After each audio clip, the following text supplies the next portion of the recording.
74 años de vida, 48 años de trabajo honesto, cosiendo desde el amanecer hasta que me dolían los dedos, y ahí estaba yo, escuchando de mi única hija Patricia las palabras que me golpearon como un rayo directo al corazón. Si no fuera por tu pensión ya estarías en la calle, mamá.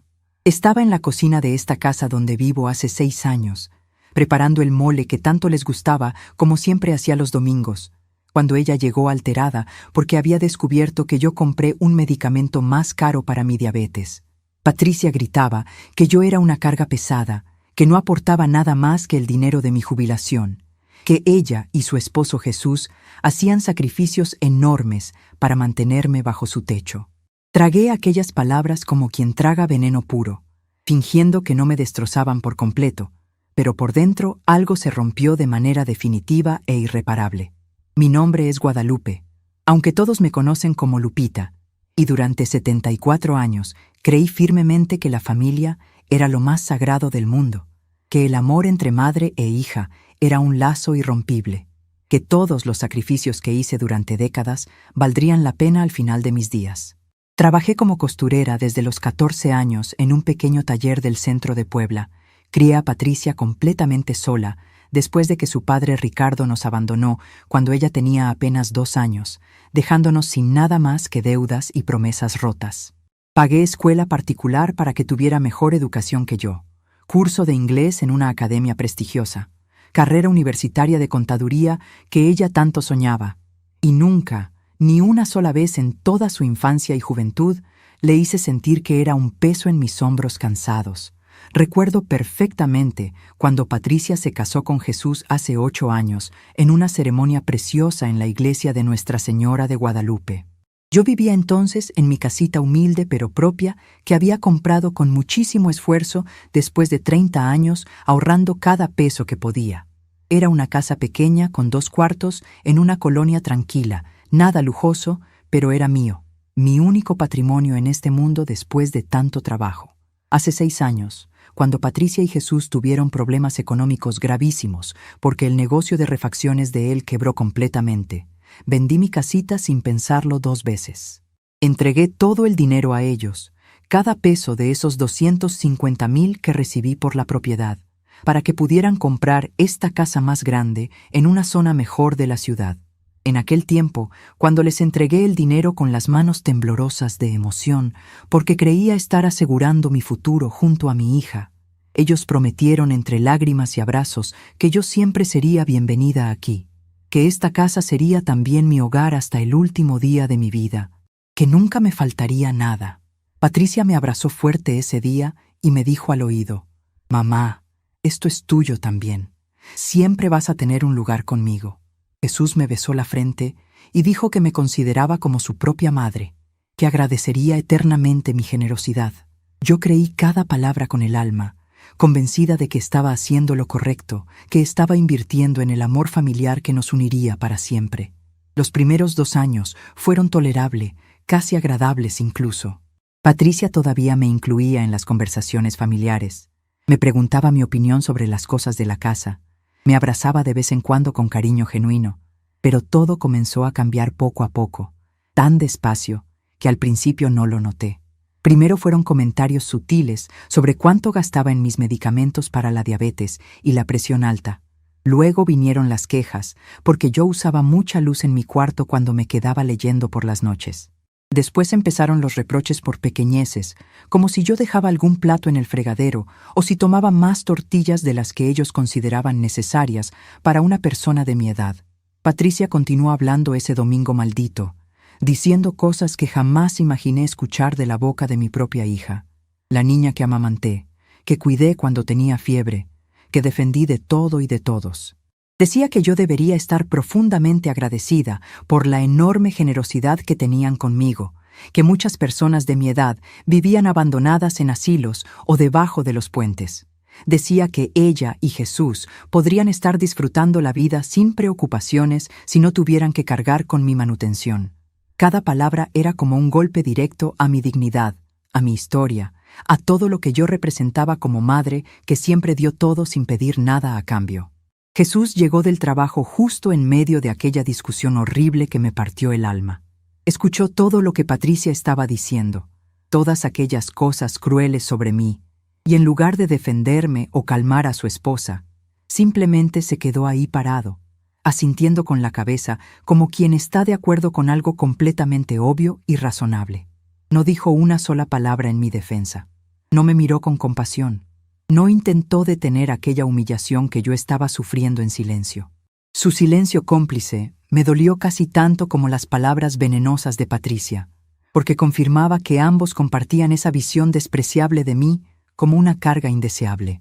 Roberto, mi nieto de 18 años, que siempre fue mi orgullo, pasó por la cocina justo cuando Patricia seguía gritándome. Él escuchó todo. Lo vi en sus ojos, pero fingió no darse cuenta de nada y subió rápidamente las escaleras hacia su cuarto sin siquiera saludarme como hacía antes. El muchacho que solía abrazarme todas las mañanas y me pedía que le contara historias de cuando yo era joven, ahora evitaba mi mirada como si yo fuera invisible, como si mi presencia lo avergonzara delante de sus amigos que a veces venían a visitarlo. Pequeña Lucía, mi nietecita adorada de apenas 10 años, me miraba desde la puerta de la sala con aquellos ojos confundidos y asustados que tienen los niños cuando presencian algo que no deberían presenciar, algo que destroza la inocencia de su mundo. Ella no entendía por qué su mamá le gritaba de esa manera horrible a su abuela, por qué había tanto odio en el ambiente, por qué yo tenía lágrimas silenciosas rodando por mis mejillas arrugadas. Vi en su carita el mismo miedo que yo sentía cuando era niña y escuchaba a mis padres discutir en las noches. Ese día, después de que terminó aquella humillación pública frente a toda la familia, me retiré a mi cuarto con las piernas temblorosas y el corazón completamente destrozado.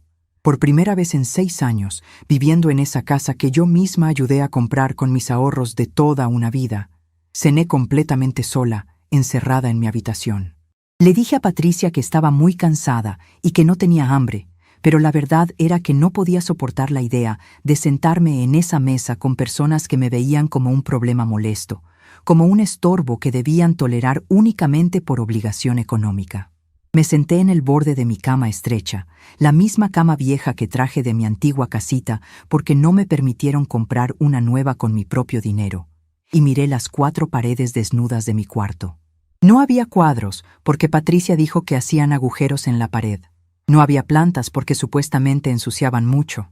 No había casi nada personal mío, porque cada objeto que yo traía era motivo de quejas sobre el espacio que ocupaba. Mi vida entera cabía ahora en un cuarto de 3 metros por 3, con una cama, un ropero pequeño y una silla de plástico junto a la ventana que daba al patio trasero. Esa noche, recostada en la oscuridad mientras escuchaba las risas de la familia en la sala viendo la televisión sin invitarme a participar, lloré en silencio como no lloraba desde que Ricardo me abandonó hace tantos años. Pero este dolor era diferente, más profundo, más devastador. El abandono de un esposo duele, pero el rechazo de una hija a quien le diste absolutamente todo destroza algo mucho más profundo en el alma. Junté mis manos temblorosas y susurré una oración mirando hacia el techo agrietado. Diosito lindo, dame sabiduría para entender qué debo hacer con este dolor tan grande que está consumiendo mi corazón de madre humillada. Los días siguientes fueron una tortura silenciosa que marcó mi existencia de manera permanente. Patricia dejó de dirigirme la palabra directamente, comunicándose conmigo únicamente a través de Jesús o dejando notas frías en la mesa de la cocina. Dile a tu mamá que llegó el recibo del gas y hay que pagarlo. O avísale que no haga ruido en las mañanas porque nos despierta muy temprano con sus rezos. Cada nota era un recordatorio doloroso de que yo había dejado de ser considerada parte de esa familia. Era simplemente una inquilina no deseada que pagaba su estancia con el dinero de su pensión. Jesús, quien en los primeros años me saludaba cariñosamente todas las mañanas con un beso en la mejilla y me preguntaba cómo había amanecido, ahora apenas murmuraba un «buenos días» sin mirarme a los ojos. Respondía con monosílabos cuando yo intentaba hacer conversación durante el desayuno, suspiraba con fastidio evidente cuando yo hacía alguna pregunta simple sobre algún plan familiar. Su lenguaje corporal dejaba clarísimo que mi presencia le resultaba incómoda. que preferiría 1000 veces que yo no estuviera ahí interrumpiendo su rutina matrimonial. Roberto se convirtió en un extraño completo que vivía en la misma casa que yo, pero en un mundo totalmente aparte. El muchacho que hace 2 años todavía me pedía que le cosiera un botón de su camisa favorita o que le preparara mis famosos tamales de pollo, ahora subía directamente a su cuarto cuando llegaba de la universidad, evitando cualquier contacto visual conmigo. Cuando nos cruzábamos en el pasillo, él volteaba la cara o fingía estar concentrado en su teléfono celular para no tener que saludarme siquiera. Solo la pequeña Lucía, con esa inocencia hermosa que todavía conservan los niños de su edad, seguía acercándose a mí de vez en cuando. Pero incluso ella había comenzado a dudar, a titubear antes de abrazarme, mirando primero hacia donde estaba su mamá, como si necesitara permiso para mostrarme afecto. Una tarde la encontré llorando en su cuarto, y cuando le pregunté qué pasaba, me dijo entre sollozos: «Abuelita Lupita, ¿por qué mami dice que eres un problema? Yo te quiero mucho, y no entiendo nada». Esas palabras de mi nietecita me rompieron en 1000 pedazos, porque confirmaban que Patricia estaba envenenando a sus propios hijos contra mí. Me volví invisible en mi propia casa, o mejor dicho, en la casa que yo ayudé a comprar con los ahorros de mi vida entera de trabajo duro. Nadie me preguntaba mi opinión sobre nada. Nadie me incluía en las decisiones familiares. Nadie me invitaba cuando salían a comer los domingos o cuando iban al cine los fines de semana. Yo era como un mueble viejo e incómodo que estorbaba en la sala, pero que no se atrevían a tirar completamente a la basura porque todavía cumplía una función mínima: aportar dinero mensualmente con mi pensión. Una tarde lluviosa de noviembre, me senté en la pequeña banca del patio trasero, envuelta en mi rebozo tejido que me había regalado mi propia madre antes de morir, y dejé que las memorias fluyeran libremente como las gotas de lluvia que caían sobre las plantas descuidadas del jardín. Recordé con claridad dolorosa cuando Patricia tenía apenas 7 años y se enfermó gravemente de neumonía. Pasé 5 noches completas sin dormir ni un minuto, sentada junto a su camita en el hospital público, haciendo compresas frías para bajarle la fiebre altísima que la consumía, rezándole a todos los santos para que no me la quitaran. Recordé las incontables madrugadas que trabajé cosiendo vestidos elegantes para señoras ricas del centro de Puebla, destrozándome los dedos con las agujas, forzando mi vista bajo la luz tenue de una lámpara vieja, todo para juntar dinero extra y poder pagarle a Patricia el viaje de estudios a Guadalajara que ella tanto deseaba cuando tenía 17 años. Recordé cómo vendí mi único anillo de oro que me había regalado mi madre, junto con mis aretes de perlas que eran mi tesoro más preciado, para poder pagar el vestido de novia de sus sueños que costaba una fortuna, pero que ella quería desesperadamente. Cada sacrificio enorme que hice durante décadas lo realicé con amor genuino y desinteresado, con la certeza absoluta de que estaba construyendo una relación sólida e inquebrantable con mi hija, invirtiendo en un futuro donde envejeceríamos juntas, cuidándonos mutuamente, compartiendo alegrías y tristezas como debe ser en una familia unida. Jamás imaginé que todo ese amor incondicional que di sin medida sería retribuido con desprecio, frialdad y humillaciones constantes en mi vejez vulnerable. Ahora veía con claridad terrible que Patricia había aprendido perfectamente a recibir durante toda su vida, pero jamás aprendió a dar o agradecer genuinamente. Durante todos estos años, ella consideró mis gestos de amor como obligaciones naturales de una madre, no como actos extraordinarios de sacrificio que merecían reconocimiento y gratitud. Cuando vendí mi única propiedad y le entregué cada peso a ella hace 6 años, Patricia no lo percibió como un regalo generoso y desinteresado de una madre que daba todo por su hija, sino como una contribución justa y esperada de alguien que sería mantenida económicamente por ellos desde ese momento.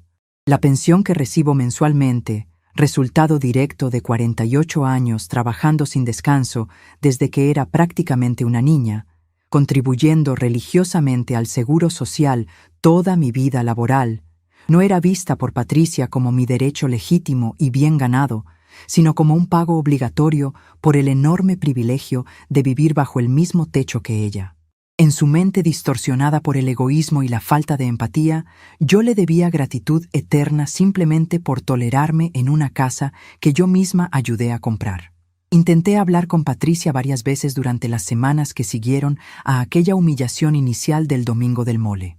Le preguntaba con voz temblorosa si yo había hecho algo malo sin darme cuenta, si había ofendido a alguien de alguna manera que yo no comprendía, si podíamos conversar tranquilamente para resolver cualquier malentendido. Pero ella siempre desviaba la conversación con evasivas, o me respondía con irritación que yo estaba inventando problemas inexistentes donde no los había, que estaba siendo dramática y exagerada como todas las viejas. Una noche me armé de valor y toqué la puerta de su cuarto cuando supe que Jesús no estaba en casa. Patricia abrió con cara de fastidio evidente y me preguntó qué quería con un tono que dejaba claro que la estaba interrumpiendo. Le dije con el corazón en la mano: «Hija, siento que algo cambió entre nosotras y me duele muchísimo. ¿Podemos hablar de lo que está pasando?». Ella me miró con esos ojos fríos que ya no reconocía y respondió: «Mamá, no pasa nada. Estás muy sensible últimamente. Ya estás grande, y a veces las personas mayores se ponen así, ven problemas donde no existen». Esa respuesta me destrozó porque invalidaba completamente mis sentimientos legítimos, mis percepciones correctas de cómo estaba siendo tratada. Patricia me estaba haciendo creer que yo estaba loca, que estaba imaginando cosas, que el problema no era su crueldad, sino mi supuesta sensibilidad exagerada por la edad. Esa noche volví a mi cuarto estrecho, sintiéndome más sola y perdida que nunca en mi vida, dudando incluso de mi propia cordura. Fue entonces cuando algo profundo comenzó a cambiar dentro de mí, algo que ni yo misma comprendía completamente todavía. Dejé de intentar forzar conversaciones que nadie quería tener conmigo.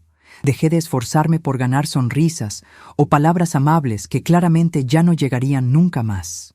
Empecé a observar todo con una lucidez nueva y dolorosa, viendo la realidad exacta de mi situación sin los filtros del amor materno ciego que me había impedido ver la verdad durante tanto tiempo. Una tarde, mientras lavaba los platos del almuerzo completamente sola en la cocina, porque nadie más ayudaba nunca con las tareas domésticas, escuché risas alegres viniendo de la sala donde toda la familia estaba reunida viendo una película juntos. Nadie me había llamado para unirme a ellos.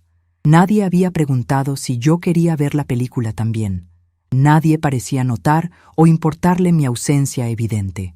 Sequé mis manos arrugadas en el trapo viejo y caminé lentamente hacia mi cuarto, cerrando la puerta con cuidado para no molestarlos con el ruido.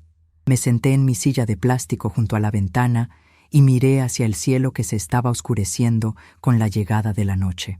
Las luces de las casas vecinas se iban encendiendo una por una, y yo imaginaba familias felices cenando juntas, compartiendo sus días, riendo de chistes tontos, demostrándose amor de las 1000 maneras pequeñas que construyen una vida familiar genuina. Yo había soñado con tener eso en mi vejez. Había trabajado toda mi vida para construir exactamente eso, pero la realidad era completamente opuesta a mis sueños ingenuos. Las lágrimas rodaron silenciosas por mis mejillas mientras susurraba otra oración, esta vez con un tono diferente, menos de súplica desesperada y más de búsqueda genuina de guía. Diosito, sé que siempre has estado conmigo en los momentos más difíciles. Ayúdame a entender qué camino debo tomar ahora. Dame señales claras de lo que debo hacer para proteger mi dignidad y mi paz mental. Y en ese momento preciso, sentada en la penumbra de mi cuarto mientras la familia reía alegre en la sala sin mí, algo dentro de mí finalmente despertó con una claridad absoluta e innegable. Pero lo que ellos no sabían era que todo estaba a punto de cambiar de manera radical e irreversible. Los días que siguieron a aquella revelación silenciosa en mi cuarto se convirtieron en una especie de despertar doloroso pero necesario que transformó completamente mi manera de ver el mundo. Comencé a observar cada detalle de mi vida cotidiana con ojos nuevos, como si fuera una visitante extraña, analizando fríamente una situación que antes vivía con el corazón cegado por el amor materno incondicional. Me di cuenta de patrones que siempre estuvieron ahí, pero que yo había elegido ignorar, señales claras de rechazo que mi mente optimista había reinterpretado como simples malentendidos temporales o estrés pasajero de la familia. Patricia ya no comía en la misma mesa que yo durante los desayunos. Ella bajaba más tarde, cuando yo ya había terminado mi café con pan dulce y estaba lavando mi taza en el fregadero, y preparaba su propio desayuno como si yo fuera completamente invisible en esa cocina donde pasaba tantas horas sola. Cuando yo intentaba hacer algún comentario casual sobre el clima o preguntarle cómo había dormido, ella respondía con monosílabos secos sin levantar la vista de su teléfono celular. Bien, ajá, eran las respuestas más elaboradas que recibía de mi propia hija, que antes me contaba cada detalle de su vida con entusiasmo. Jesús había adoptado una estrategia diferente, pero igualmente hiriente de invisibilizarme por completo.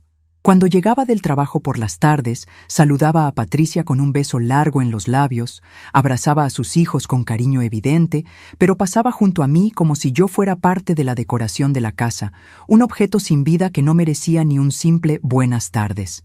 Si yo estaba sentada en la sala, viendo la televisión cuando él llegaba, inmediatamente cambiaba el canal sin preguntarme siquiera si estaba viendo algo, dando por sentado que sus preferencias eran infinitamente más importantes que las mías. Una tarde encontré a Patricia y Jesús conversando en voz baja en el comedor, inclinados sobre unos papeles que parecían ser cuentas del mes. Me acerqué naturalmente pensando que tal vez necesitaban mi opinión sobre algo, y Patricia levantó la vista con una expresión de molestia evidente en su rostro. ¿Necesitas algo, mamá?, me preguntó con un tono que dejaba clarísimo que mi presencia estaba interrumpiendo una conversación privada donde yo no era bienvenida. Le respondí que solo quería saber si necesitaban ayuda con algo de la casa, y ella me dijo fríamente: «No, estamos bien, puedes retirarte». Esas palabras, «puedes retirarte», me golpearon como una bofetada invisible porque es algo que le dices a un empleado, no a tu propia madre. Roberto, mi nieto mayor, que siempre había sido mi compañía favorita durante años, ahora vivía encerrado en su mundo de universidad y amigos completamente ajeno a mi existencia. Los fines de semana salía temprano y regresaba tarde en la noche, evitando cualquier momento donde pudiera encontrarse conmigo en los espacios comunes de la casa. Una mañana de sábado lo encontré en la cocina preparándose un sándwich e intenté conversar con él, preguntándole cómo iban sus clases de ingeniería que tanto le apasionaban. Él me miró con incomodidad evidente, murmuró algo incomprensible sobre «todo bien» y salió rápidamente de la cocina llevándose su comida hacia su cuarto, dejándome ahí parada con las palabras congeladas en la garganta. La pequeña Lucía era la única que todavía mostraba destellos genuinos de cariño hacia mí, pero incluso en ella podía ver la confusión creciente y el conflicto interno que estaba viviendo. Una tarde me encontró llorando silenciosamente en mi cuarto mientras doblaba mi ropa limpia, y se sentó junto a mí en la cama con sus ojitos llenos de preocupación infantil. «Abuelita Lupita, ¿por qué lloras tanto últimamente?», me preguntó con esa sinceridad brutal que solo tienen los niños pequeños. No supe qué responderle sin cargarla con problemas que no debería entender a su edad, así que simplemente le dije que a veces las personas mayores se ponen tristes sin razón aparente, que no se preocupara por mí. Pero Lucía insistió con la persistencia característica de los niños curiosos. «Mami dice que tú no aprecias todo lo que ellos hacen por ti, que deberías estar más agradecida porque te dan casa y comida. ¿Es verdad, abuelita?». Esas palabras, saliendo de la boca inocente de mi nietecita, me partieron el alma en pedazos tan pequeños que pensé que jamás podría recomponerme. Patricia estaba envenenando activamente la mente de sus propios hijos contra mí, distorsionando la realidad para pintarme como una malagradecida que no valoraba sus supuestos sacrificios. Le respondí a Lucía con toda la calma que pude reunir, aunque por dentro estaba destrozada. «Mi amor, cuando seas grande vas a entender muchas cosas que ahora son complicadas. Lo único que necesitas saber es que tu abuelita te ama muchísimo y siempre va a amarte sin importar qué pase». Ella me abrazó fuerte y salió corriendo hacia su cuarto, dejándome sola nuevamente con mis pensamientos tortuosos y mi dolor creciente que ya no podía contener dentro de mi pecho cansado. Esa noche, sentada en mi silla de plástico mirando por la ventana hacia el jardín oscuro y descuidado, Permití que mi mente viajara hacia el pasado con total libertad. Las memorias llegaron como olas implacables, cada una trayendo consigo emociones intensas que había reprimido durante años por miedo a enfrentar la verdad dolorosa de mi situación. Recordé con claridad fotográfica el día que nació Patricia hace 42 años en el Hospital General de Puebla. Fue un parto difícil que duró más de 18 horas agotadoras, y cuando finalmente la enfermera puso ese bulto pequeño y rosado en mis brazos, juré ante Dios que protegería a esa criatura con mi vida entera si fuera necesario. Ricardo, su padre, estuvo presente en el nacimiento, pero ya entonces mostraba señales claras del hombre irresponsable e inmaduro que resultaría ser. Se quejaba del llanto del bebé, del cansancio que yo mostraba después del parto traumático, de cómo había cambiado mi cuerpo después del embarazo. 2 años después, nos abandonó una madrugada fría de enero, llevándose lo poco de valor que teníamos en casa y dejando una nota breve sobre la mesa. No puedo más con esta vida. Lo siento. Nunca más supimos de él. Nunca envió dinero para Patricia. Nunca preguntó cómo estaba su hija. Simplemente desapareció como si nunca hubiéramos existido en su vida egoísta. Yo tenía 24 años cuando me quedé completamente sola, con una niña de 2 años que dependía absolutamente de mí para sobrevivir. No tenía educación universitaria, no tenía ahorros significativos, no tenía familia cercana que pudiera ayudarme porque mis padres habían fallecido años atrás en un accidente terrible. Lo único que tenía era mi habilidad con la aguja y el hilo que mi madre me había enseñado desde pequeña, y una determinación férrea de que mi hija nunca sufriría las carencias que yo había sufrido en mi propia infancia pobre.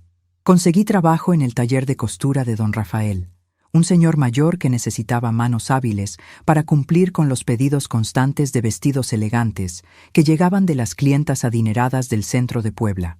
Trabajaba desde las 7 de la mañana hasta las 8 de la noche, 6 días por semana, cosiendo dobladillos perfectos, pegando botones con precisión milimétrica, haciendo bordados delicados que requerían paciencia infinita. El salario era miserable, apenas suficiente para pagar la renta de un cuarto pequeño donde Patricia y yo vivíamos apretadas pero juntas. Los domingos, mi único día libre, no descansaba como debería haberlo hecho después de semanas agotadoras. En lugar de eso, tomaba trabajos adicionales cosiendo en casa, reparando ropa de los vecinos por unos pesos extra, haciendo cualquier cosa que pudiera generar ingreso adicional para poder darle a Patricia una vida mejor. Recuerdo noches interminables donde cosía bajo la luz tenue de una lámpara vieja mientras ella dormía en el colchón que compartíamos, mis dedos sangrando de tanto pincharme con las agujas, mi espalda gritando de dolor por las horas encorvadas sobre la tela, pero nunca me permití quejarme o rendirme. Cuando Patricia cumplió 6 años, tomé una de las decisiones más difíciles de mi vida: inscribirla en la escuela particular del Sagrado Corazón en lugar de la escuela pública gratuita. La colegiatura era casi imposible de pagar con mi salario, pero yo había visto la diferencia en la educación que recibían los niños ricos versus los niños pobres, y estaba determinada a que mi hija tuviera todas las oportunidades que yo nunca tuve. Eso significó trabajar todavía más horas, aceptar trabajos más difíciles que pagaban un poco mejor, sacrificar absolutamente todo lujo personal que pudiera imaginar. Durante años usé la misma ropa gastada. Nunca compré zapatos nuevos hasta que los míos literalmente se desbarataban. Nunca fui al cine o a comer a restaurantes. Nunca me permití ni un solo capricho. Cada peso extra iba directamente al fondo para la educación de Patricia y para asegurar que ella tuviera ropa decente, útiles escolares completos y todo lo que necesitara para no sentirse menos que sus compañeras de clase que venían de familias acomodadas. Los maestros me felicitaban constantemente por tener una hija tan bien cuidada y educada, sin saber que detrás de esa apariencia impecable había una madre que literalmente se estaba matando trabajando. Cuando Patricia tenía 11 años y estaba en la secundaria, desarrolló una pasión intensa por el inglés después de que una maestra norteamericana llegó a dar clases en su escuela. Vino a casa emocionadísima un día, hablándome atropelladamente sobre cómo necesitaba tomar clases extras de inglés en una academia prestigiosa para poder algún día trabajar en empresas internacionales o incluso viajar al extranjero. El costo mensual de esa academia era equivalente a casi la mitad de mi salario completo, una cifra absolutamente imposible para nuestro presupuesto ya apretadísimo. Pero cuando vi la ilusión brillando en los ojos de mi hija, cuando escuché la pasión en su voz al describir sus sueños de futuro, no pude negarle esa oportunidad que podría cambiar su vida por completo. Esa misma semana conseguí un segundo trabajo nocturno limpiando oficinas en el centro después de terminar mi turno en el taller de costura. Dormía apenas 3 o 4 horas por noche. Vivía en un estado constante de agotamiento extremo que me hacía tambalearme al caminar, pero cada vez que Patricia me contaba emocionada sobre lo que había aprendido en su clase de inglés, sentía que todo valía la pena completamente. Los años de preparatoria fueron todavía más demandantes financieramente. Patricia necesitaba una computadora para hacer sus tareas, algo que en aquellos tiempos era un lujo extraordinario que muy pocas familias podían costear. Vendí mi pequeña colección de monedas antiguas que había heredado de mi padre, un tesoro sentimental que había guardado durante décadas, para poder comprarle esa computadora usada pero funcional. Cuando se la entregué envuelta en papel de regalo en su cumpleaños 16, ella gritó de felicidad y me abrazó tan fuerte que pensé que me quebraría las costillas, diciéndome que yo era la mejor madre del mundo entero. Durante su último año de preparatoria, Patricia me habló sobre un viaje de estudios a Guadalajara que la escuela estaba organizando, una oportunidad educativa increíble que ella deseaba desesperadamente, pero que costaba una fortuna. Yo no tenía absolutamente ningún dinero ahorrado porque todo iba directamente a cubrir gastos básicos y su educación continua. Fue entonces cuando tomé la decisión más dolorosa pero necesaria. Vendí el único anillo de oro que me había regalado mi madre en su lecho de muerte, junto con mis aretes de perlas que eran mi única joya de valor. Llevé las joyas a una casa de empeño en el centro de Puebla un martes lluvioso que nunca olvidaré. El hombre detrás del mostrador me ofreció una cantidad ridículamente baja por piezas que tenían valor sentimental incalculable para mí. Pero yo necesitaba ese dinero urgentemente y no estaba en posición de negociar. Tomé los billetes con manos temblorosas. Guardé el recibo que nunca podría usar para recuperar las joyas porque no tendría dinero para eso, y salí de ahí sintiendo que había vendido un pedazo de mi alma, pero sabiendo que era por el bien de mi hija. Cuando le di el dinero a Patricia para el viaje, ella lloró de felicidad sin saber el sacrificio brutal que había representado para mí. Nunca le conté sobre las joyas vendidas. Nunca le mencioné el dolor inmenso que sentí al desprenderme de los únicos objetos físicos que me conectaban con mi madre fallecida. Solo le dije que había ahorrado ese dinero trabajando horas extras, y ella me creyó inocentemente, abrazándome y prometiéndome que algún día me compensaría por todo lo que yo hacía por ella. Los años de universidad fueron la época más difícil económicamente de toda mi vida hasta ese momento. Patricia quería estudiar contaduría en la Universidad Popular Autónoma del Estado de Puebla, una institución privada prestigiosa, pero extremadamente costosa. Intentó conseguir becas, pero no calificó para ninguna a pesar de sus buenas calificaciones. Vino a mí con lágrimas en los ojos, diciendo que tendría que estudiar en la universidad pública si no podíamos costear la colegiatura de la UPAEP, pero yo vi la desilusión profunda en su rostro y supe que tenía que encontrar una manera de hacerlo posible. Hablé con don Rafael en el taller y le pedí desesperadamente más horas de trabajo, cualquier proyecto extra que tuviera disponible sin importar qué tan difícil fuera. Él, siendo un hombre bueno que conocía mi situación, me empezó a asignar los trabajos más complejos y mejor pagados, vestidos de novia elaborados con miles de cuentas que había que coser a mano, bordados intrincados que requerían días enteros de trabajo meticuloso. Mis dedos desarrollaron callos permanentes. Mi vista comenzó a deteriorarse por forzarla constantemente bajo luz inadecuada. Mi espalda se curvó de manera irreversible por las largas horas encorvada sobre la máquina de coser. Además del trabajo en el taller, Mantuve mi trabajo nocturno limpiando oficinas y agregué un tercer trabajo los fines de semana haciendo comida casera que vendía a los trabajadores de las fábricas cercanas. Preparaba tamales, pozole, enchiladas, cualquier platillo que pudiera cocinar en grandes cantidades para vender y generar ingreso extra. Dormía apenas 2 o 3 horas por noche durante esos 4 años que duró la carrera de Patricia, viviendo en un estado de agotamiento crónico tan severo que varias veces me desmayé en el trabajo y tuvieron que revivirme con agua fría. Pero lo logré. Cada semestre, sin falta, conseguí reunir el dinero necesario para la colegiatura de Patricia. Ella se graduó con honores de la universidad a los 23 años, y yo estuve ahí en la ceremonia de graduación usando mi único vestido decente que tenía más de 10 años de antigüedad, llorando de orgullo y felicidad al ver a mi hija recibir su título profesional. En ese momento, viendo su sonrisa radiante y escuchando su discurso de agradecimiento donde me mencionó como su inspiración y su héroe, sentí que todos los sacrificios habían valido absolutamente la pena. Patricia consiguió un trabajo excelente en una firma de contabilidad importante apenas 2 meses después de graduarse, y por primera vez en décadas yo pude respirar un poco más tranquila financieramente. Ella ganaba bien, se mudó a su propio departamento pequeño pero bonito, y comenzó a vivir su vida independiente como yo siempre había soñado para ella. Durante esos años me visitaba regularmente los domingos, traía comida que compraba en buenos restaurantes, me contaba sobre su trabajo y sus planes de futuro, y yo sentía que finalmente estaba viendo los frutos hermosos de todos mis años de trabajo duro. Conoció a Jesús cuando tenía 30 años, en una conferencia de negocios en la Ciudad de México. Él trabajaba como gerente de ventas en una empresa de refacciones automotrices, y parecía ser un hombre trabajador y responsable. Me lo presentó después de 6 meses de noviazgo, y yo lo recibí con los brazos abiertos porque veía que Patricia era genuinamente feliz a su lado. Se casaron 1 año después en una boda preciosa en la iglesia de Nuestra Señora de Guadalupe que costó una fortuna.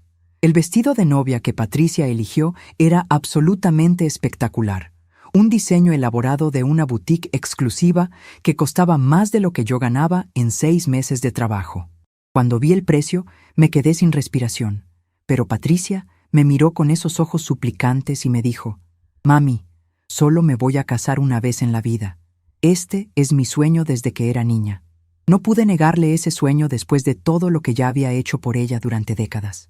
Vendí la mayoría de mis pertenencias de valor que me quedaban, incluyendo algunas antigüedades pequeñas que había coleccionado durante años y unos cuantos muebles buenos de mi casita.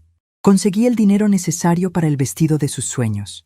Y cuando ella salió de la boutique radiante de felicidad con ese vestido puesto, todas las personas presentes se quedaron sin aliento admirando su belleza.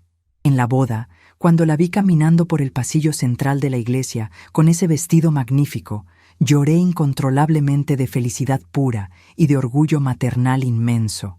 Los primeros años del matrimonio de Patricia y Jesús fueron aparentemente felices y prósperos. Yo seguía viviendo en mi casita humilde pero propia, trabajando medio tiempo ya, porque mi cuerpo de 68 años ya no aguantaba las jornadas brutales de antes, pero suficiente para mantenerme independiente y digna. Patricia y Jesús me visitaban ocasionalmente, me invitaban a cenar en su casa bonita en una colonia residencial elegante, y yo me sentía agradecida de tener una hija exitosa y establecida, que había logrado todo lo que yo soñé para ella. Cuando Patricia quedó embarazada de Roberto, yo estuve ahí en cada momento importante del embarazo, acompañándola a consultas médicas, preparándole comidas nutritivas, tejiendo cobijas y ropita para mi futuro nieto. Roberto nació sano y hermoso, y yo me convertí en la abuela más orgullosa del mundo. Cuidaba de él regularmente cuando Patricia necesitaba trabajar o hacer diligencias, y esos momentos con mi nieto se convirtieron en algunos de los más felices de mi vida entera. 8 años después nació Lucía, otra bendición hermosa que llenó mi corazón de alegría renovada. Yo seguía ayudando con los niños siempre que podía, feliz de contribuir a la familia de alguna manera significativa. La relación con Patricia durante esos años era cálida y amorosa.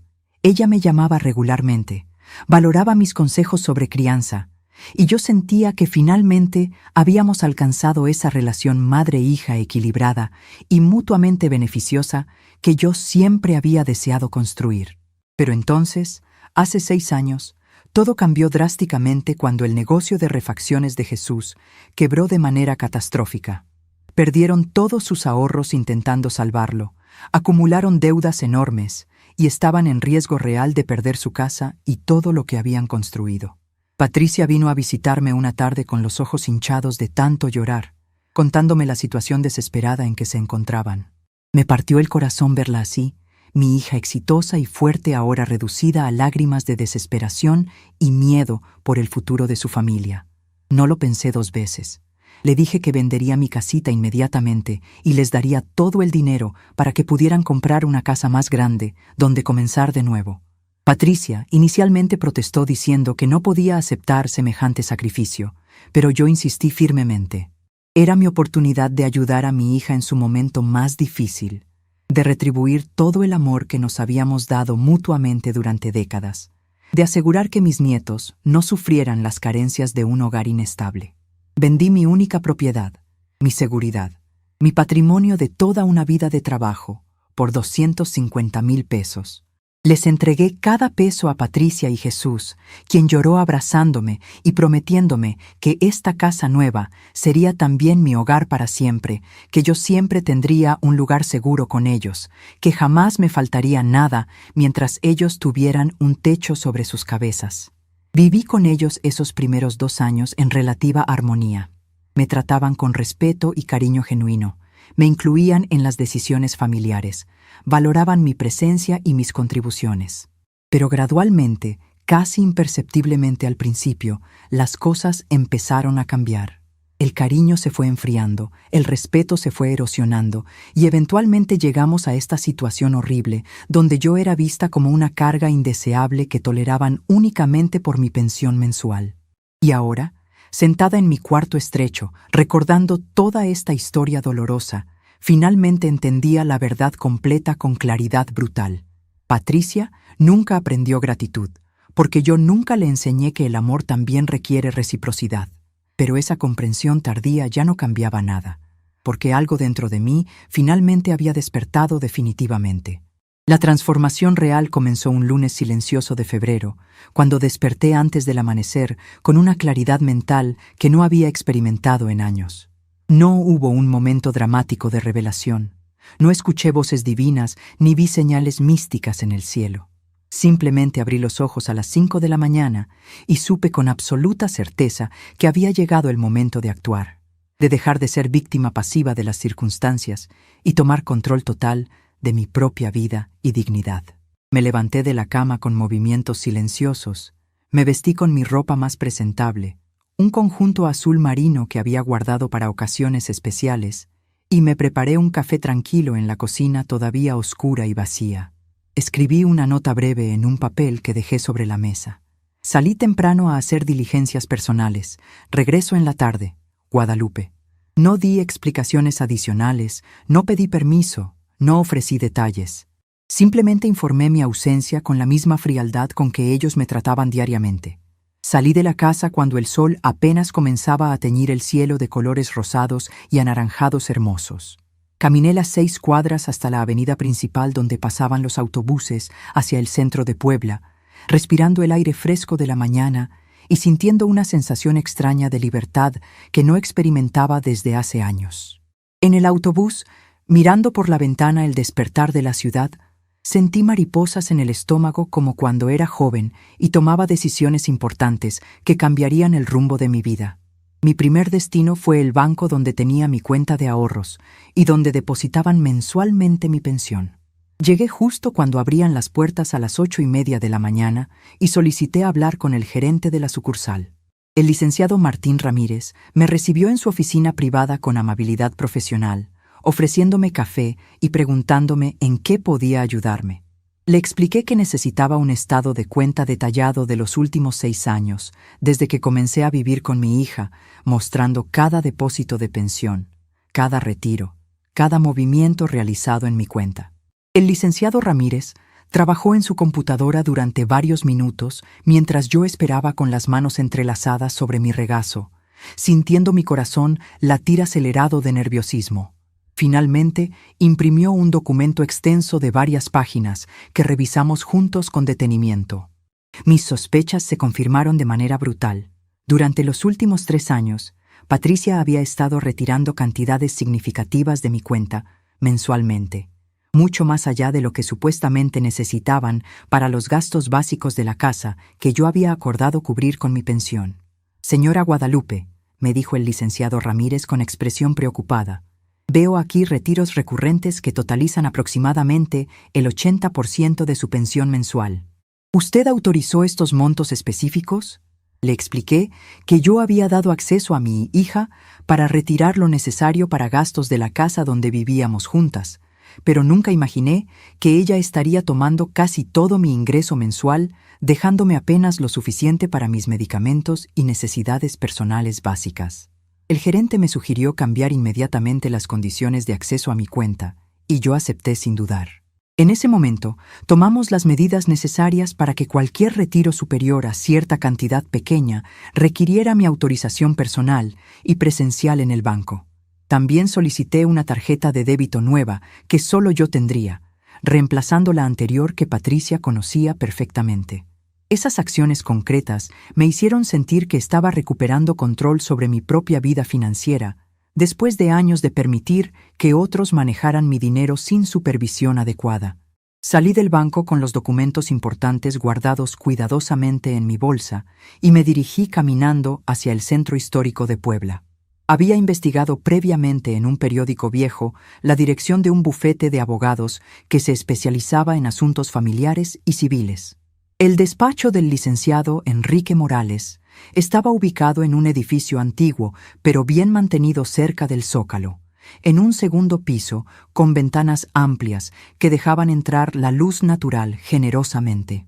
La secretaria, una mujer joven de aspecto profesional, me recibió cordialmente y me indicó que el licenciado Morales podía atenderme si esperaba unos 30 minutos.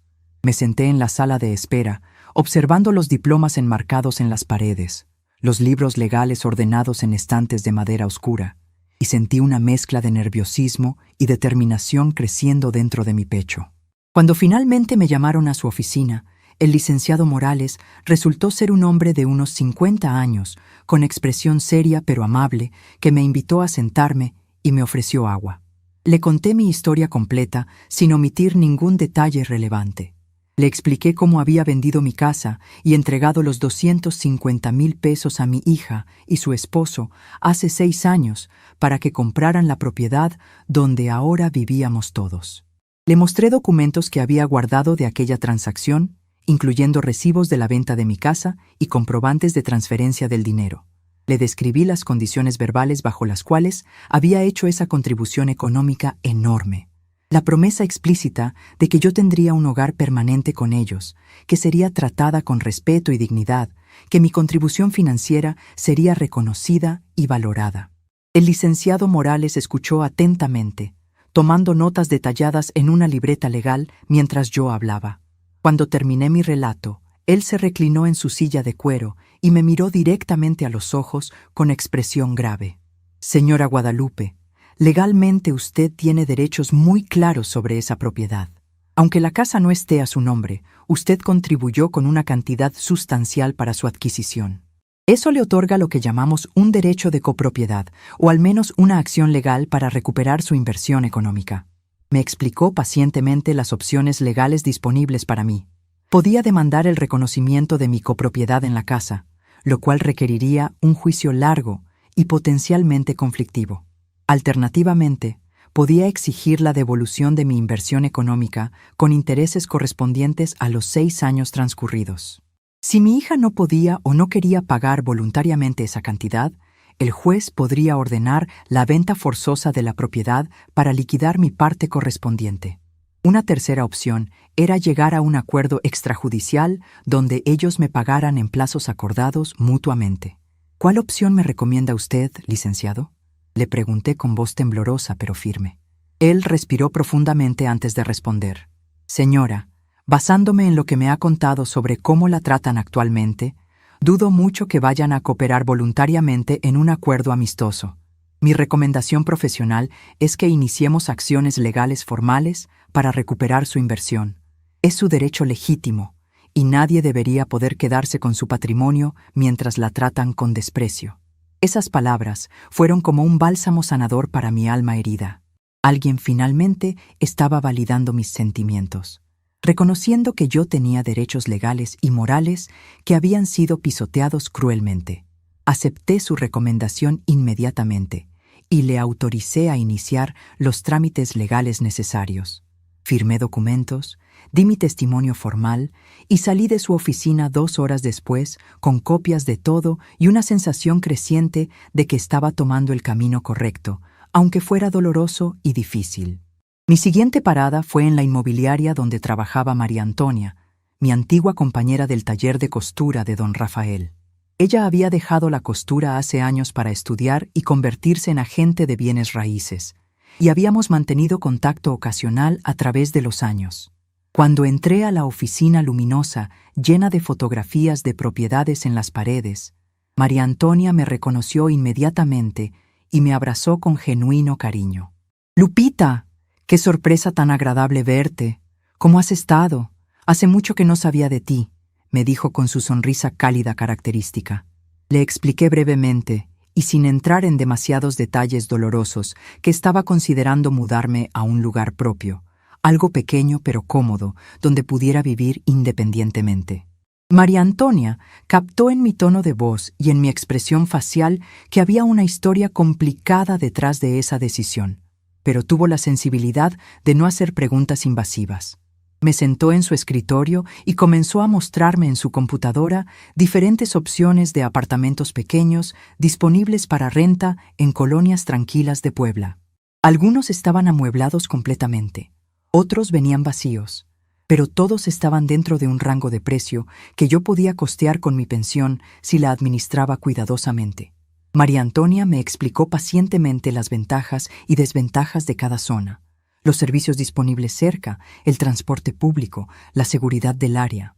Después de revisar varias opciones en pantalla, me ofreció llevarme personalmente a ver 3 apartamentos que consideraba más adecuados para mis necesidades específicas.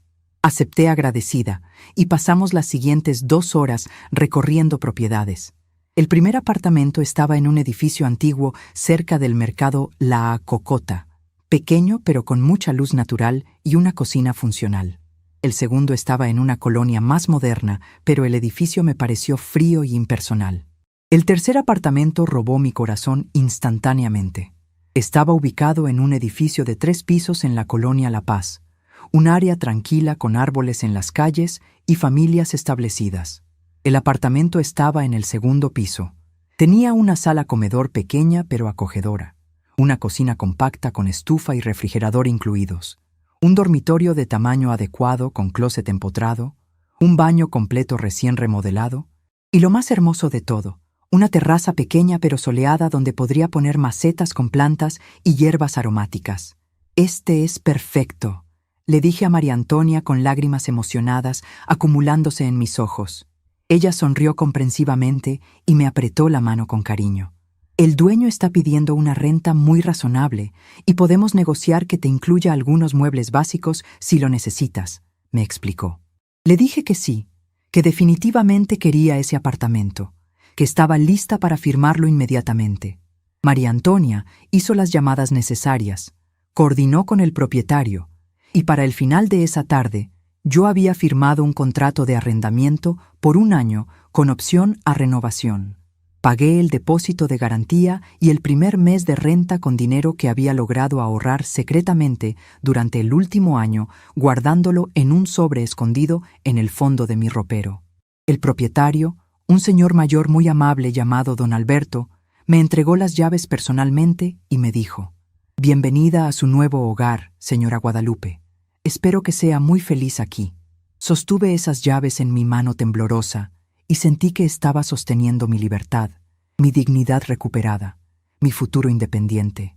María Antonia me abrazó fuertemente antes de despedirnos y me susurró al oído: «No sé qué estés pasando, Lupita, pero admiro tu valentía.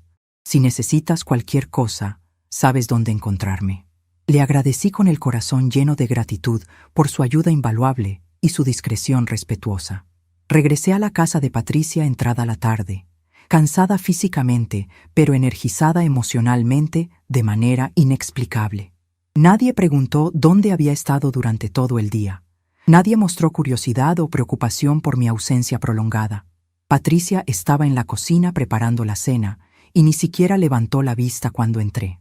Jesús estaba en la sala viendo televisión y tampoco me saludó. Era como si yo fuera un fantasma invisible moviéndome por esa casa sin que nadie notara o le importara mi presencia. Subí a mi cuarto, cerré la puerta con seguro y saqué de mi bolsa todos los documentos importantes que había acumulado durante ese día crucial. Los estados de cuenta del banco, los papeles del abogado, el contrato de arrendamiento de mi nuevo apartamento, las llaves brillantes. Los extendí sobre mi cama y los miré durante largo rato, permitiendo que la realidad de lo que estaba haciendo se asentara completamente en mi conciencia. Durante las siguientes 3 semanas, mantuve una rutina de apariencia completamente normal mientras secretamente organizaba cada detalle de mi plan de liberación. Me levantaba temprano cada mañana, preparaba mi desayuno solitario, realizaba algunas tareas domésticas básicas para no levantar sospechas, y luego salía con excusas variadas: citas médicas, visitas a la iglesia, diligencias en el banco. Nadie cuestionaba mis ausencias porque en realidad a nadie le importaba suficientemente mi vida para preguntar. Durante esas salidas, visitaba mi nuevo apartamento llevando gradualmente cosas pequeñas pero importantes. Primero llevé mis documentos personales más valiosos: acta de nacimiento, credencial de elector, cartilla de seguro social, certificados médicos. Los guardé en una caja segura que compré específicamente para mantener todo organizado. Luego comencé a llevar ropa en pequeñas cantidades, doblada cuidadosamente en bolsas discretas que transportaba en mi bolsa grande. También empecé a comprar con mi dinero ahorrado los artículos básicos que necesitaría en mi nueva vida independiente. Sábanas nuevas de algodón suave, toallas esponjosas, algunos utensilios de cocina esenciales, productos de limpieza, un juego modesto de trastes. Cada compra la llevaba directamente al apartamento, organizando todo meticulosamente para que cuando finalmente me mudara definitivamente pudiera instalarme cómodamente desde el primer día. María Antonia me ayudó enormemente durante esas semanas de preparación secreta.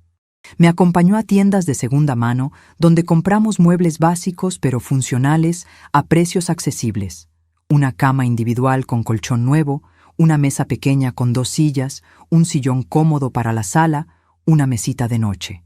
También me regaló generosamente algunas cosas que ella ya no necesitaba: lámparas, cortinas, almohadas decorativas, platos y vasos extras. Simultáneamente, el licenciado Morales trabajaba diligentemente en mi caso legal. Me mantenía informada semanalmente sobre el progreso de los trámites, explicándome pacientemente cada paso del proceso. Había preparado una demanda formal exigiendo la devolución de mi inversión de 250,000 pesos más intereses acumulados durante 6 años, lo cual totalizaba aproximadamente 310,000 pesos. La demanda estaba lista para ser presentada oficialmente ante el juez en cuanto yo diera la orden final. Señora Guadalupe, una vez que presentemos esta demanda formalmente, no hay vuelta atrás, me advirtió el licenciado Morales durante una de nuestras reuniones. Su hija y su yerno serán notificados oficialmente por un actuario judicial, y esto definitivamente causará un conflicto familiar serio. ¿Está absolutamente segura de que quiere proceder? Lo miré directamente a los ojos y respondí sin vacilación: Licenciado, yo ya no tengo una familia que proteger. Lo que tengo es mi dignidad que recuperar. Proceda con todo. También tomé medidas para reorganizar completamente mis finanzas personales de manera estratégica. Cancelé la suscripción al servicio de streaming de películas que Patricia y su familia usaban constantemente, pero que se pagaba con mi tarjeta. Cancelé el plan de datos extras del Internet de la casa que yo había contratado originalmente. Cancelé mi contribución al servicio de televisión por cable que ellos disfrutaban diariamente. Cada cancelación era un paso pequeño pero significativo hacia mi independencia financiera total. Cuando Patricia notó estas cancelaciones y me confrontó con irritación evidente, simplemente le respondí con calma. Necesito economizar más cuidadosamente, hija. Los medicamentos están cada vez más caros y debo priorizar mi salud. Ella resopló con molestia, pero no pudo argumentar contra esa lógica aparentemente razonable. No tenía idea de que yo estaba ahorrando ese dinero para financiar mi nueva vida lejos de ella y su desprecio constante. Una tarde encontré a la pequeña Lucía en el patio trasero, dibujando con gises de colores en el concreto. Me senté junto a ella con dificultad, mis rodillas protestando por el esfuerzo, y observé sus dibujos infantiles. Casitas con jardines, familias sonrientes tomadas de las manos, soles brillantes. «Abuelita Lupita, ¿por qué ya no sonríes como antes?», me preguntó sin levantar la vista de su dibujo. Su pregunta me atravesó el corazón con precisión quirúrgica. A veces las personas mayores nos ponemos tristes, mi amor, pero no te preocupes por tu abuelita. Voy a estar bien, le respondí acariciando suavemente su cabello oscuro. Ella dejó sus gises y me abrazó con fuerza, susurrando: «Yo siempre voy a quererte, abuelita, aunque mami se enoje cuando te abrazo». Esas palabras confirmaron lo que yo ya sabía.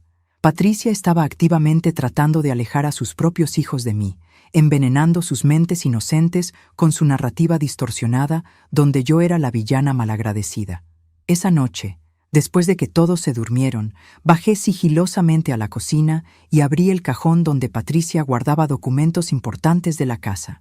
Tomé fotografías con mi teléfono celular viejo de todos los papeles relevantes: escrituras de la propiedad, recibos de servicios, estados de cuenta de sus propias finanzas. No estaba robando nada, simplemente documentando evidencia que podría necesitar si el caso legal se complicaba. Guardé todo exactamente como lo encontré y regresé a mi cuarto sin hacer ruido. Las últimas 2 semanas, antes de mi partida definitiva, fueron las más difíciles emocionalmente. Sabía que estaba a punto de detonar una bomba en medio de la vida de Patricia, y por más que ella me hubiera tratado horriblemente, seguía siendo mi hija, la niña que había criado con todo mi amor. Parte de mí todavía esperaba algún milagro de último momento, alguna señal de arrepentimiento o cambio en su actitud que me hiciera reconsiderar mis planes drásticos. Pero ese milagro nunca llegó. Si algo, el trato hacia mí empeoró durante esas semanas finales. Patricia comenzó a hacer comentarios cada vez más crueles sobre mi edad, mi inutilidad, la carga económica que yo representaba.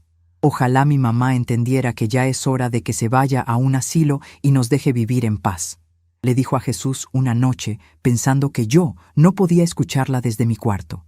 Pero sus palabras atravesaron las paredes delgadas con claridad brutal. Esa fue la confirmación final que necesitaba. No había salvación posible para esta relación envenenada. No había manera de recuperar el amor y respeto que alguna vez existieron. Lo único que me quedaba era salvar mi propia dignidad y vivir el tiempo que me restaba en este mundo con paz y autonomía. El día elegido para mi partida fue un viernes soleado de marzo. Me levanté temprano como siempre, me vestí con cuidado especial y preparé mi desayuno final en esa cocina donde había cocinado miles de comidas durante 6 años. Comí despacio, saboreando cada bocado, observando la luz del amanecer filtrándose por las ventanas, grabando en mi memoria cada detalle de ese momento significativo. Después del desayuno, escribí una nota breve y directa que dejé sobre la mesa del comedor donde todos la verían inevitablemente. La carta decía simplemente: «Patricia, durante estos 6 años dejaste muy claro que mi presencia aquí era tolerada únicamente por mi pensión. He decidido resolver esta situación de la manera más digna posible. Estaré bien en mi nuevo hogar. Los documentos legales que llegarán próximamente explicarán nuestros asuntos pendientes. Que Dios los bendiga. Guadalupe». No hubo despedidas dramáticas. No hubo lágrimas ni gritos. No hubo confrontaciones emocionales. Llamé a María Antonia, quien llegó en su auto para ayudarme con la maleta grande que contenía mis últimas pertenencias. Salimos de esa casa una mañana radiante, mientras todos dormían todavía, cerrando la puerta con suavidad definitiva. En el auto, mirando por última vez esa casa que yo había ayudado a comprar con mi patrimonio completo, Sentí una mezcla de tristeza profunda y liberación inmensa. ¿Estás lista para esto, Lupita?, me preguntó María Antonia con su mano apretando la mía comprensivamente. Respiré profundo, sequé una lágrima solitaria que rodaba por mi mejilla arrugada y respondí con voz firme: más lista de lo que he estado para cualquier cosa en toda mi vida. Y mientras nos alejábamos hacia mi nueva vida independiente, supe con certeza absoluta que había tomado la decisión correcta. Porque a veces el acto más valiente no es quedarse y soportar, sino atreverse a partir con dignidad intacta. La nota que dejé sobre la mesa del comedor fue descubierta por Patricia alrededor de las 10 de la mañana de ese viernes. María Antonia me contó después que recibió 3 llamadas furiosas consecutivas de mi hija, gritando por teléfono, exigiendo saber dónde estaba yo, acusándola de haberme metido ideas locas en la cabeza. Mi amiga, con la calma y dignidad que siempre la caracterizó, simplemente le respondió que yo era una mujer adulta tomando decisiones sobre mi propia vida y que si tenía preguntas debería contactarme directamente a mí. Pero yo no respondí ninguna de las 27 llamadas que Patricia hizo a mi teléfono ese primer día. Dejé que sonara y sonara, vibrando insistentemente sobre la mesita de mi nuevo apartamento, mientras yo organizaba tranquilamente mis pocas pertenencias en mi nuevo hogar. Cada timbre ignorado era un acto de autoprotección, un límite firme que estaba estableciendo después de años de permitir que otros invadieran mi paz mental sin consecuencias. Los documentos legales llegaron a su casa exactamente 3 días después de mi partida, entregados por un actuario judicial, tal como el licenciado Morales había prometido. La demanda formal explicaba con claridad jurídica absoluta mi exigencia: la devolución inmediata de mi inversión de 250,000 pesos más los intereses acumulados durante 6 años, totalizando 310,000 pesos. Si no podían pagar voluntariamente esa cantidad en un plazo de 30 días, el juez procedería a ordenar la venta forzosa de la propiedad para liquidar mi parte correspondiente. Patricia apareció en mi edificio esa misma tarde, golpeando la puerta de mi apartamento con tanta fuerza que la portera del edificio subió preocupada, pensando que había una emergencia. Yo estaba adentro, escuchando los golpes violentos y los gritos de mi hija. «Mamá, abre esta puerta ahora mismo. No puedes hacernos esto, después de todo lo que hemos hecho por ti». Su voz estaba cargada de rabia pura, no de arrepentimiento o dolor genuino, solo ira porque yo había osado defenderme finalmente. No abrí la puerta. Me quedé sentada en mi sillón nuevo, con una taza de té de manzanilla caliente entre mis manos temblorosas, respirando profundamente mientras escuchaba su furia impotente del otro lado. Después de 20 minutos de gritos y amenazas variadas, finalmente se fue, dejando un silencio bendito que llenó mi apartamento como un bálsamo sanador. La portera, doña Carmen, subió después para asegurarse de que yo estuviera bien, y le agradecí su preocupación con genuina gratitud. Los días siguientes fueron una mezcla extraña de paz profunda y dolor inevitable. Mi apartamento pequeño se convirtió rápidamente en mi santuario personal, un espacio donde nadie me miraba con desprecio, donde nadie suspiraba con fastidio cuando yo entraba a una habitación, donde nadie me hacía sentir que mi existencia era una carga insoportable. Despertar cada mañana en mi propia cama, preparar mi desayuno en mi propia cocina diminuta, sentarme en mi terraza soleada con una taza de café observando el movimiento tranquilo de la calle, eran placeres simples que había olvidado que existían. Jesús apareció en mi edificio una semana después, con una actitud completamente diferente a la de Patricia. Tocó mi puerta con suavidad y cuando pregunté quién era a través de la mirilla, escuché su voz controlada diciendo: «Doña Guadalupe, soy Jesús. Solo quiero hablar 5 minutos. Se lo ruego». Algo en su tono me hizo abrir la puerta, manteniéndola entreabierta con la cadena de seguridad puesta. Él se veía demacrado, con ojeras profundas y expresión de hombre derrotado. «Doña Guadalupe, entiendo que está molesta, y tal vez tiene razones para estarlo», comenzó con voz cansada, «pero esta demanda va a destruir completamente a nuestra familia. No tenemos 310,000 pesos. Si el juez ordena vender la casa, perderemos todo. Los niños tendrán que cambiar de escuela. Patricia está destruida emocionalmente. Yo Su voz se quebró ligeramente. Lo miré directamente a los ojos y respondí con una calma que sorprendió incluso a mí misma. Jesús, durante 6 años permití que me trataran como un mueble viejo que estorba. Escuché comentarios hirientes sobre ser una carga, sobre cómo estarían mejor sin mí. Contribuí con mi pensión completa mes tras mes mientras era tratada con frialdad y desprecio. Ahora estoy simplemente recuperando lo que legítimamente me pertenece. Las consecuencias de esta situación son resultado directo de cómo eligieron tratarme durante años. Él intentó argumentar, hablar de renegociar los términos de nuestra convivencia, de empezar de nuevo con respeto mutuo, pero yo ya no estaba interesada en negociaciones. Le expliqué que mi abogado manejaría todos los asuntos legales de aquí en adelante, y cerré la puerta suavemente, pero con firmeza definitiva. Escuché sus pasos alejándose lentamente por el pasillo, y sentí una tristeza genuina por la situación, pero no arrepentimiento por mi decisión. Roberto me encontró 2 semanas después, en el mercado donde yo compraba mis verduras frescas. Se acercó tímidamente, con los ojos enrojecidos evidenciando que había llorado recientemente. «Abuela Lupita», dijo con voz quebrada, «la casa está en venta forzosa. Vamos a tener que mudarnos a un departamento pequeñísimo porque es lo único que podemos pagar con lo que quedará después de liquidar tu parte. Mamá llora todos los días. Papá está buscando un segundo trabajo. Todo está destruido». Su dolor era genuino, y mi corazón de abuela se apretó dolorosamente. Pero mantuve mi postura con dignidad. «Roberto, cariño, lamento muchísimo que estés pasando por esto. De verdad lo lamento. Pero necesito que entiendas algo importante. Yo entregué todo mi patrimonio para ayudar a tus padres cuando estaban en problemas. Vendí la única casa que tenía, mi seguridad, todo. Y en lugar de gratitud, recibí años de desprecio y humillación. Lo que está pasando ahora no es mi culpa. Es consecuencia de cómo ellos eligieron tratarme. Conversamos unos minutos más en el mercado y le pregunté sobre sus estudios universitarios, sobre sus planes de futuro. Le dije que estaba orgullosa de él independientemente de las circunstancias familiares complicadas. Nos despedimos con un abrazo largo y apretado, y lo vi alejarse con los hombros caídos, cargando un peso que no debería ser suyo, pero que era inevitable dadas las acciones de sus padres. La pequeña Lucía me envió un dibujo a través de María Antonia, quien lo recibió en su oficina inmobiliaria con instrucciones específicas de entregármelo.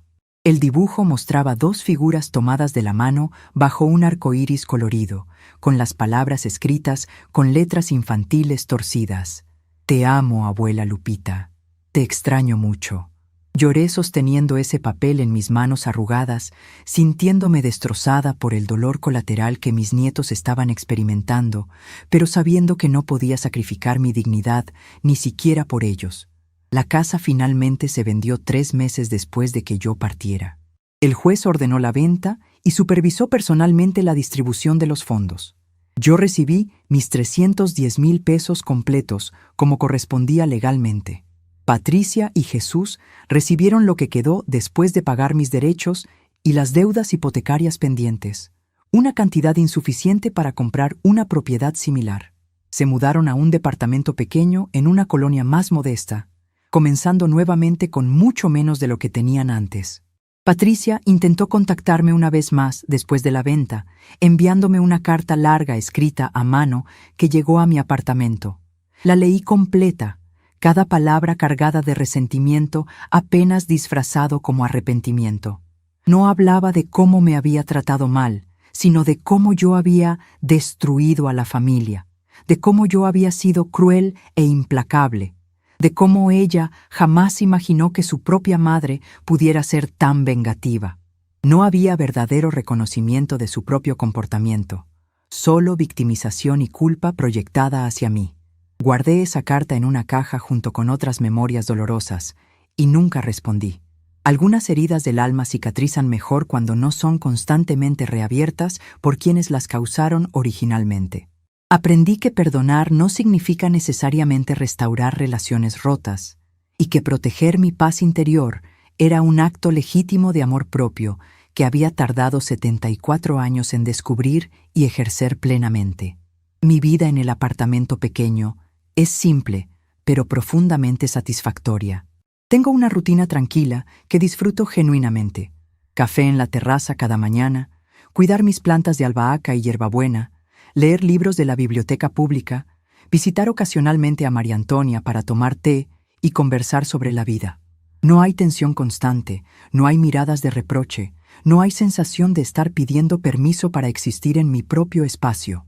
Los 310,000 pesos que recuperé están invertidos sabiamente en una cuenta que genera intereses modestos pero seguros, complementando mi pensión mensual y asegurando que nunca más dependeré completamente de nadie para mi supervivencia y dignidad. Es el colchón financiero que me da tranquilidad mental, sabiendo que pase lo que pase, tengo recursos propios para enfrentar mi vejez con autonomía. Ellos querían que desapareciera de sus vidas.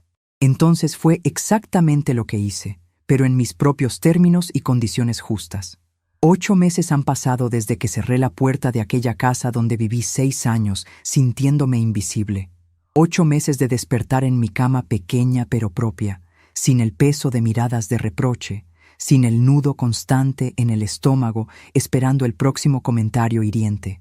Ahora, a mis 74 años, finalmente entiendo lo que significa vivir en paz genuina. Mi rutina matutina se ha convertido en un ritual sagrado que celebro con gratitud silenciosa. Me levanto con el primer rayo de sol que entra por la ventana de mi dormitorio, sin alarmas estridentes ni prisas ajenas. Preparo mi café en la estufa pequeña, observando cómo el agua hierve lentamente, disfrutando ese momento de calma absoluta. Llevo mi taza a la terraza y me siento en la silla de mimbre que María Antonia me regaló, envuelta en mi rebozo tejido, observando cómo la colonia La Paz despierta gradualmente. Doña Carmen, la portera del edificio, pasa todas las mañanas barriendo la entrada y siempre me saluda con genuino cariño. «Buenos días, doña Lupita. ¿Cómo amaneció hoy?».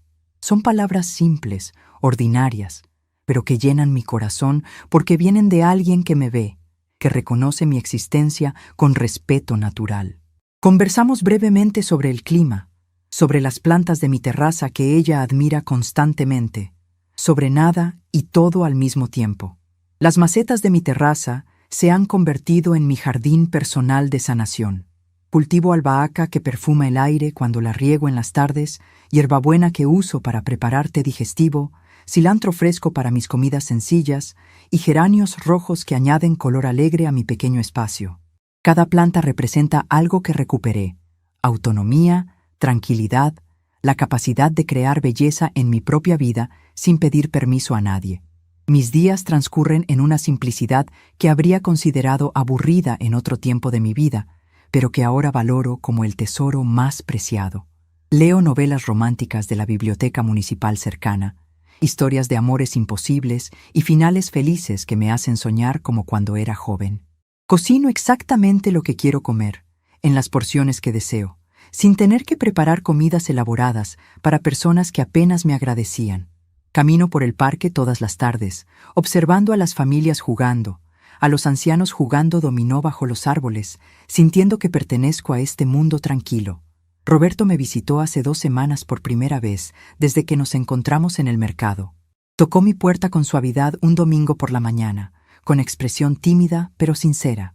«Abuela, ¿puedo pasar?», preguntó con voz que me recordó al niñito que solía abrazarme antes de dormir. Lo recibí con un abrazo largo y le preparé café con pan dulce que había comprado el día anterior. Conversamos durante horas en mi sala pequeña y él me contó sobre su vida actual. La universidad continúa bien a pesar de los cambios económicos familiares. Ha conseguido una beca parcial que alivia la presión financiera sobre sus padres. El departamento nuevo donde viven es pequeño e incómodo, pero están adaptándose gradualmente.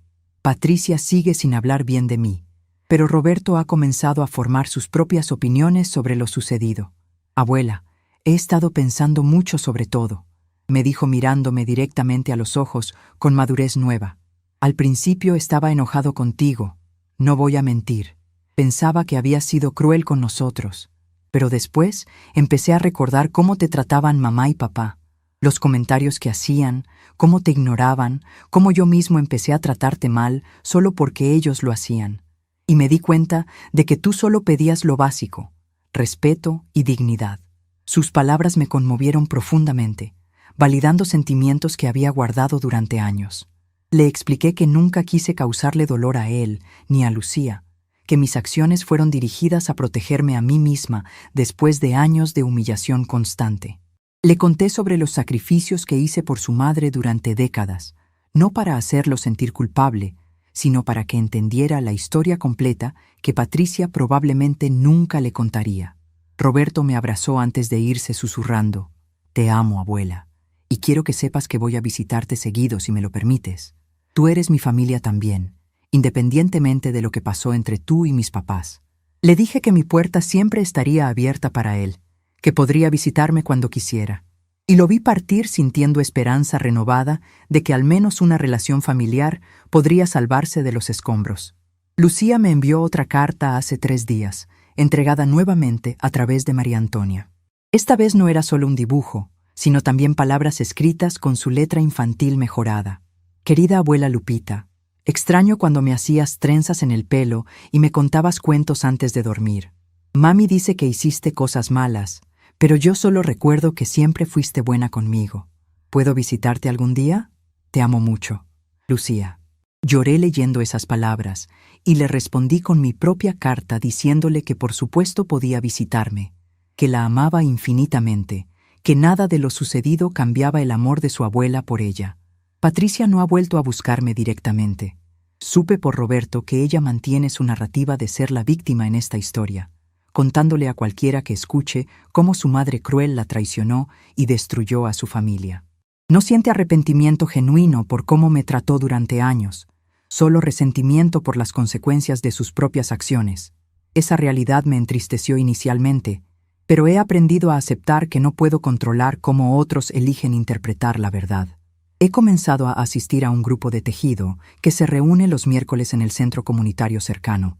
Son 8 mujeres mayores como yo, cada una con sus propias historias de vida complicadas, pérdidas dolorosas y también triunfos silenciosos.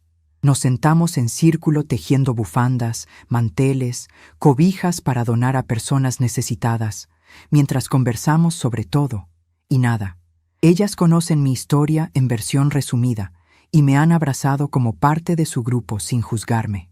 Los domingos voy a misa en la pequeña iglesia de San José, que está a 4 cuadras de mi apartamento.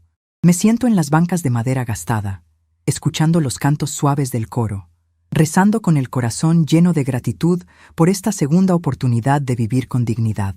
Le agradezco a Dios por darme la fuerza de partir cuando era necesario, por protegerme durante la transición difícil, por este apartamento pequeño que se ha convertido en mi santuario de paz. Las tardes que paso sola en mi terraza, regando mis plantas mientras el sol se pone pintando el cielo de colores naranjas y rosas, son momentos de contemplación profunda. Pienso en todo el camino recorrido, en las decisiones tomadas, en el precio pagado por recuperar mi dignidad. No me arrepiento. Cada día que vivo en esta tranquilidad independiente confirma que tomé la decisión correcta, aunque haya sido la más difícil de mi vida entera. A veces miro fotografías viejas de Patricia cuando era niña, su sonrisa inocente y sus ojos llenos de amor puro hacia mí. Me pregunto en qué momento exacto se torció nuestra relación, cuándo el amor se convirtió en frialdad calculada. Pero esas preguntas ya no me atormentan como antes. He aprendido que no todas las relaciones rotas pueden o deben ser reparadas y que está bien priorizar mi propia paz mental sobre el deseo de mantener lazos familiares tóxicos. Mi historia no tuvo el final de reconciliación emotiva que las novelas románticas siempre prometen. No hubo abrazos llorosos de perdón mutuo, ni promesas renovadas de amor eterno. Pero tuvo algo más valioso. Tuvo dignidad recuperada, autonomía reconquistada, y la paz profunda de saber que finalmente me puse a mí misma en primer lugar después de 74 años de poner a todos los demás primero. Estamos curiosos por saber hasta dónde ha llegado esta historia. A veces, el mayor acto de amor propio es simplemente elegir el silencio digno sobre el ruido tóxico.